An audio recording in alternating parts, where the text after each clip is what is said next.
G'day YouTube, warbles on a lot here, 35 degrees outside, 1 minute past 5 PM. With a chance of rain, so they say, but there's nothing showing on the radar map.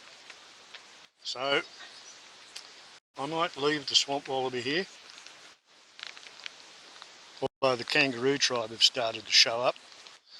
But I'm sort of more or less pretty much ready to go for a bike ride.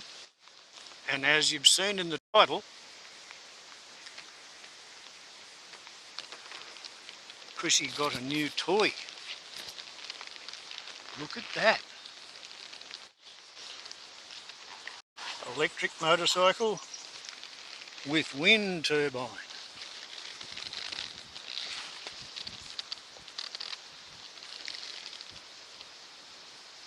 .2 kilometres an hour at 35 degrees Celsius. And we will see how much of a difference a headwind makes.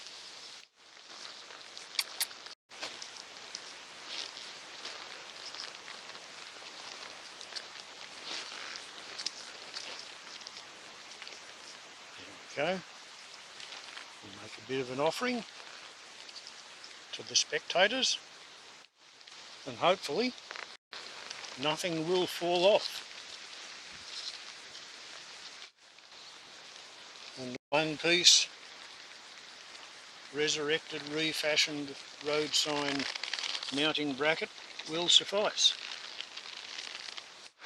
Okay, camera rolling.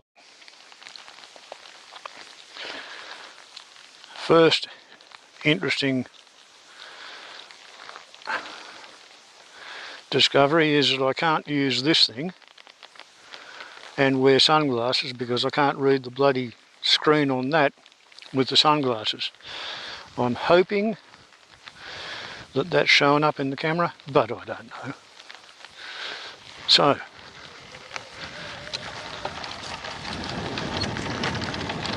switched on, 12 kilometres on the wheels, anywhere from 11 to 17 on the airspeed.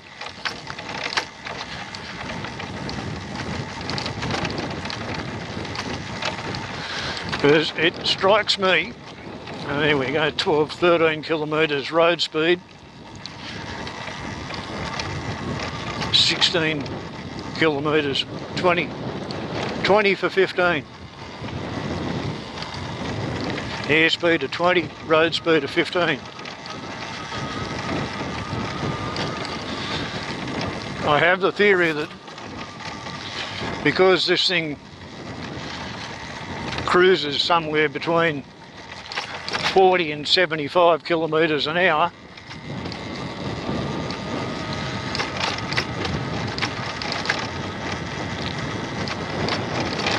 a change in wind speed can give you a difference in airspeed of maybe 20 or 30%, depending on whether it's a tailwind or a headwind. And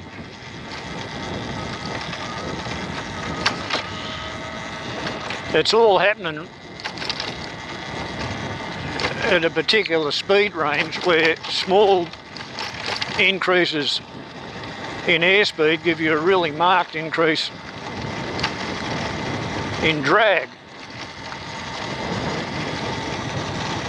So you might be riding this thing at 50 kilometres an hour and have a 10 kilometre an hour headwind, so you've got a 60 kilometre an hour airspeed,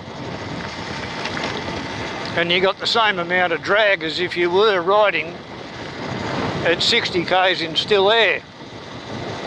And this is 28 for 33, 28 road speed, and it was 33 wind speed. And the rolling resistance doesn't actually change whether you're rolling at 10 kilometres an hour or 100 kilometres an hour. It's roughly the same resistance on the bottom of your tyres against the road and on your bearings against your shafts and all that sort of stuff. The big variable is wind speed. And I've noticed that depending on the wind, best of the lot is a still air day, but I can do a 33 kilometre ride round trip, and sometimes I get back with 39% of a battery, and sometimes I get back with 29% of a battery.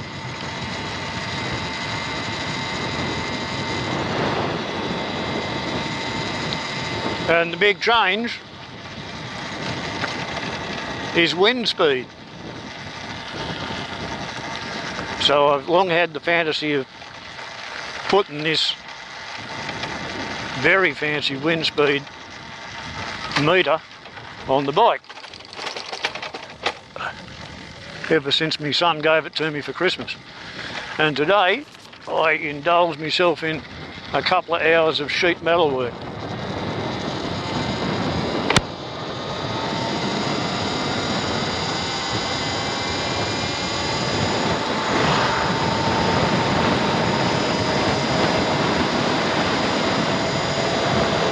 .3 kilometres an hour road speed, 40 kilometres an hour airspeed.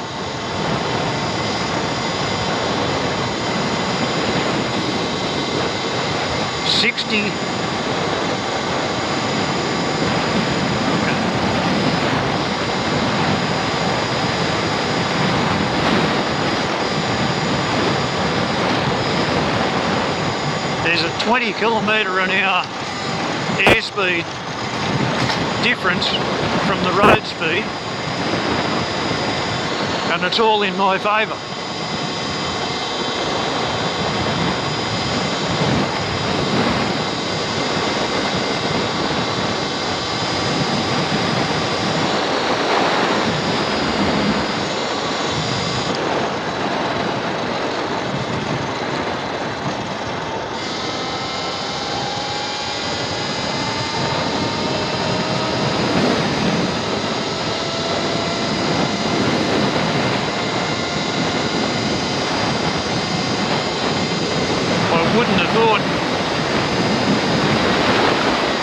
Sitting half a metre behind would have much of an effect.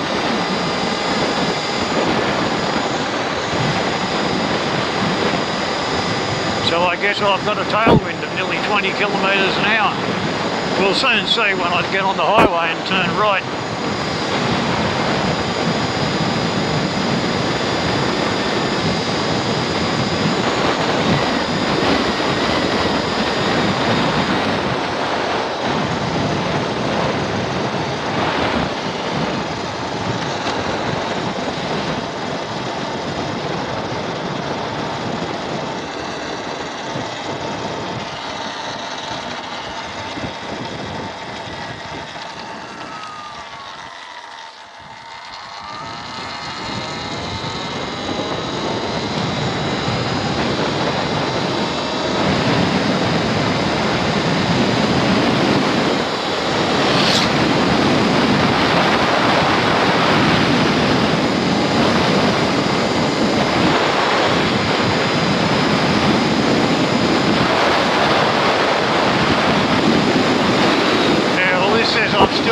Tailwind. So I guess the placement's lousy. I've got an airspeed error.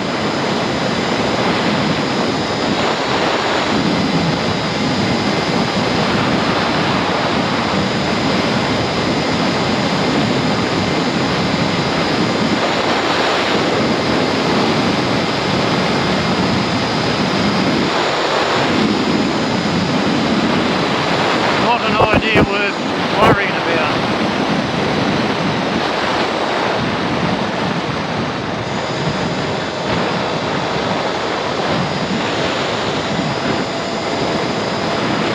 Pretty sure I do not have a 10 kilometre an hour tailwind.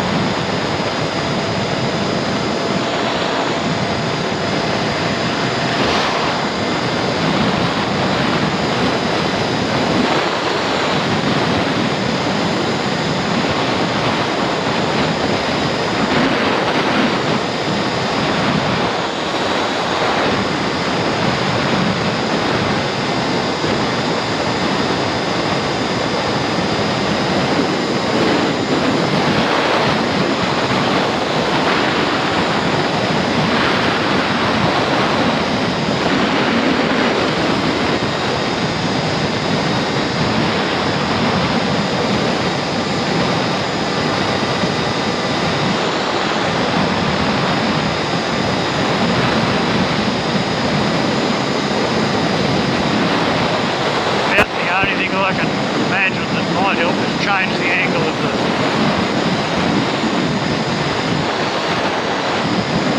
duct.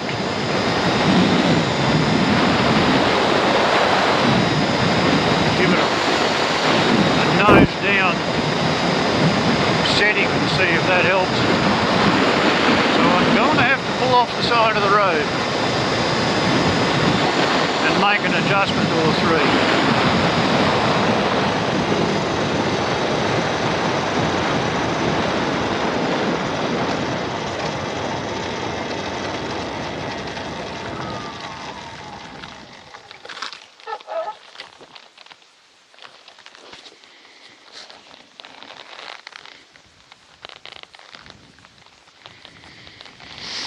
We will try that. Much easier to read too.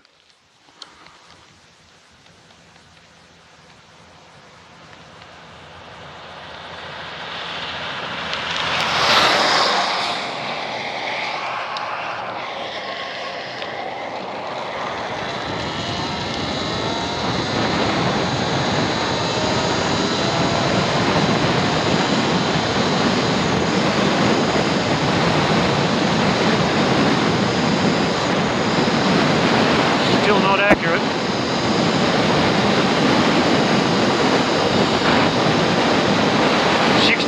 Kilometres an hour road speed, 49 kilometres an hour airspeed. No sign of a tailwind.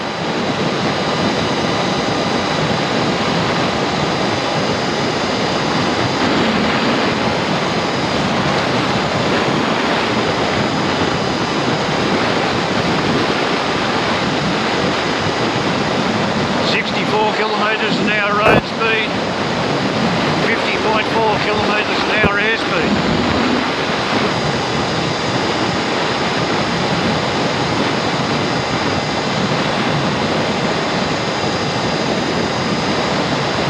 What a bummer.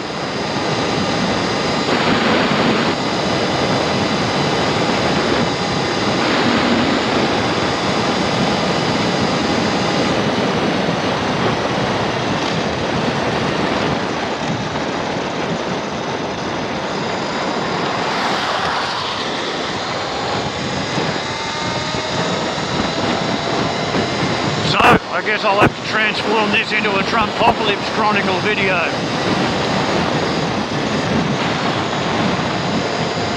Dateline 25th of January, one day before Invasion Day.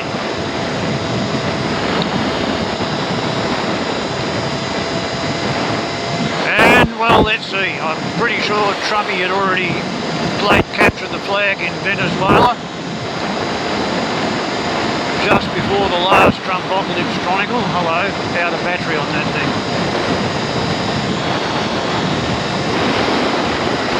And since then he's announced that he was going to capture Greenland come hell or high water, and then he's takeoed and backed down. He hasn't quite declared war on Canada because the Premier of Canada made Trump look like shit on a stick at Davos in Switzerland.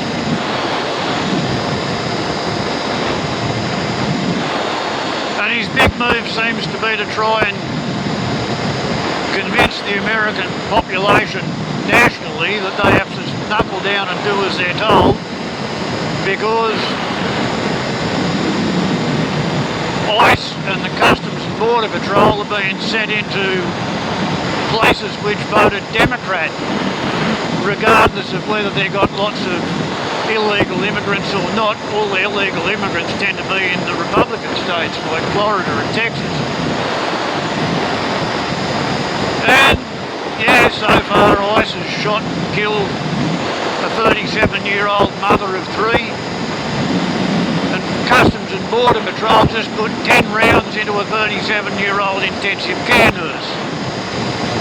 All of it done on video, all of it rationalised, justified and excused by testimony from the government which absolutely is contradicted by the video evidence. In particular, the intensive care nurses alleged to have been intending to massacre police because he had a fully loaded firearm and 2 spare magazines. And he went to a protest with that, yeah he did, because he had a license for a concealed carry, just like a bunch of Americans are entitled to have. And not only was it licensed, but it was in the back of his waistband of his trousers, and he was holding the phone in one hand, and he was holding his other hand up in the air, surrendering, asking not to be attacked. When he was pepper sprayed in the face, knocked to the ground, his firearm was confiscated from him on camera, and then after that, while he was on his hands and knees, unarmed, that's when they shot him 10 times, because he was a domestic terrorist. And a memo based on an executive order, which is not a law, contradicting the Constitution, 4th Amendment thereof, has it that ICE considers that on an immigration judge employed by ICE writing an immigration warrant, they believe they have the right to break into people's houses to arrest them on no evidence. And the memo announcing that was put out in May, and it's been being kept secret ever since. But that's why the Immigrations and Customs have been behaving like stormtroopers, Sturm Abteilung. As I said on Christmas Day 2024, once you elect Trump and inaugurate him, there is no comeback. You're just going to have to go the whole way down and break up your civilisation and decide whether you're going to start it up again. And this time they're going to have a little bit of a nudge off the shelf, because they've got the mother of all snowstorms coming in to beat the shit out of North America. This is presumably a consequence of the slowing of the Atlantic, the mid-Atlantic overturning circulation and current, which looks like it's going to slow down and stop just like the southern meridional overturning circulation current. So it'll be interesting to see how well ICE and Customs and Border Patrol are able to terrorise America when they've got no grid, because the poles and wires have been knocked down by a snowstorm. That appears to be the next step in the evolution of the delamination of civilisation and society in the excited status of Norte Americano.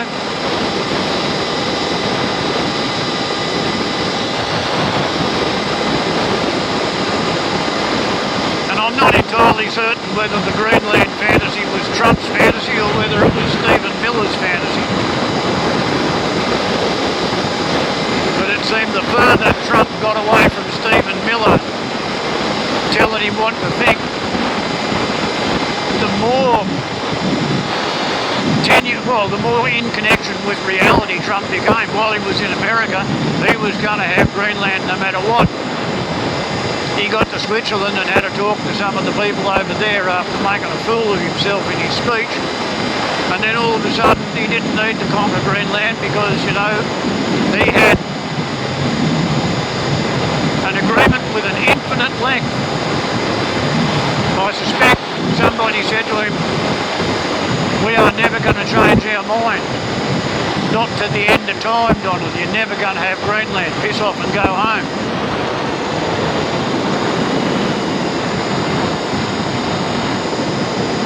But there's a bunch of people who are suggesting that about a third of any population had a shitty childhood, they were beaten as children, and they themselves revere authoritarianism because they want someone to be in control. And about a third understand that's wrong and they want everybody to have a better time of it. And about a third are too busy making money and fantasising about who their next partner's going to be, and they don't care about politics at all. And most of the time the authoritarians are more or less kept in check by the people who give a shit. But at the moment, probably because the environment's collapsing and the economy can't grow, so there's increasing financial pressure on all the people who dearly love to live in a dictatorship, and all the people who are just interested in making money are finding that it's more difficult, and the people who want to live in a dictatorship don't know what they're talking about, but they talk about it louder than the people who do know what they're on about, who want to avoid a dictatorship like the plague.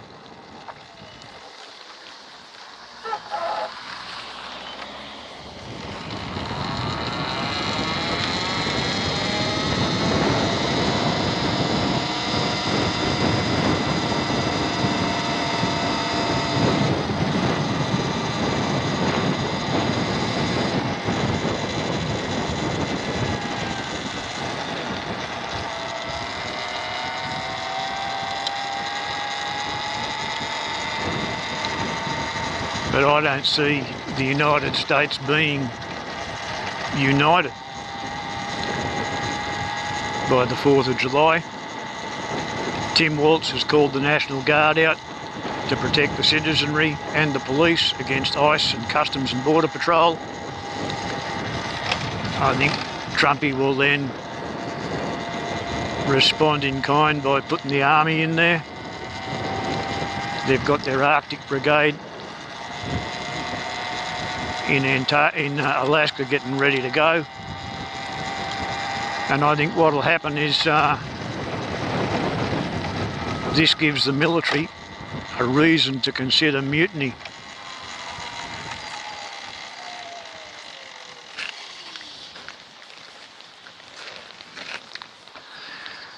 And then it'll be on.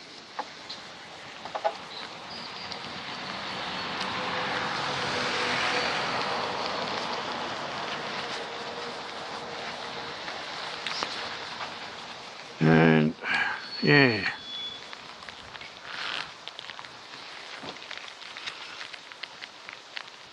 sadly, as funny as the idea was, it turned out not to be a good one. Warbles on a lot to YouTube.